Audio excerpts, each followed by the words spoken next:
Hi friends, welcome to my channel. இன்னைக்கு நம்ம chicken kebab எப்படி பண்றதுன்னு காட்டுறேன்.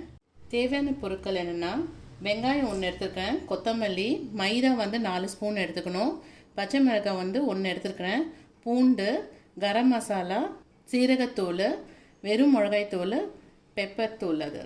அப்புறம் முட்டை 1, பாதி லெமன் எடுத்துக்கறேன்.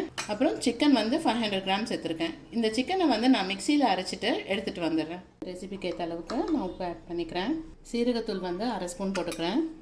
கரம் மசாலா வந்து நான் 1 ஸ்பூன் போட்டுக்கிறேன். வெறும் மிளகாய் தூள் வந்து நான் 1 ஸ்பூன் போட்டுக்கிறேன்.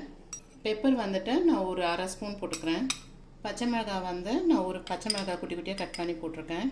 பூண்டு வந்து 1 ஸ்பூன் போட்டுக்கிறேன். எல்லா மசாலாவையும் நம்ம ஃபஸ்ட்டு சிக்கனில் போட்டு நல்லா பிசைஞ்சு விட்டுடலாம். மைதா வந்து நான் 3 ஸ்பூன் போட்டுக்கிறேன். ஒரு முட்டை இதில் உடச்சி ஊற்றிக்கலாம். அதையும் இதோட நல்லா பிசைஞ்சிக்கலாம். எக்கை இந்த சிக்கனோட நல்லா பிசைஞ்சிட்டு குட்டி குட்டியாக கட் பண்ண வெங்காயத்தையும் இதில் ஆட் பண்ணிக்கிறேன். கொத்தமல்லியும் இதில் ஆட் பண்ணிக்கிறேன். எல்லாம் ஒன்றா சேர்த்து நல்லா பிசைஞ்சு விட்டுக்கோங்க. சிக்கனு வெங்காயம் எல்லாம் வந்து சேர்ந்து நல்லா பிசைஞ்சு இருக்கணும்.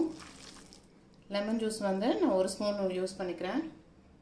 ஸோ எல்லாமே இது மாதிரி பிசைஞ்சிட்ட அப்புறமா நல்லா மெலிசாக இந்த மாதிரி தட்டி எடுத்துக்கோங்க. எடுத்துகிட்டு இது ஆயில் ஆல்ரெடி நான் வந்து ஹீட் பண்ணி வச்சுருக்கேன்.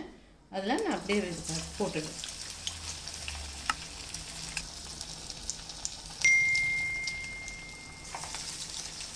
ஸோ இதே மாதிரி எல்லாம் பண்ணிவிட்டு காட்டுறேன்.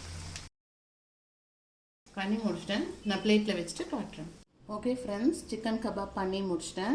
நீங்கள் இது பண்ணும்போது மாத்திரம் மெலிசாக தட்டி போடும்போது மெலிசாக போடுங்க.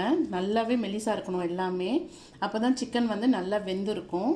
அதே மாதிரி நீங்கள் இது பண்ணி சாப்பிட்டுட்டு எனக்கு கமெண்ட் பாக்ஸில் சொல்லுங்கள். அவ்வளோ டேஸ்ட், அவ்வளோ நல்லா இருக்குங்க இது. தேங்க்ஸ் ஃபார் வாட்சிங்.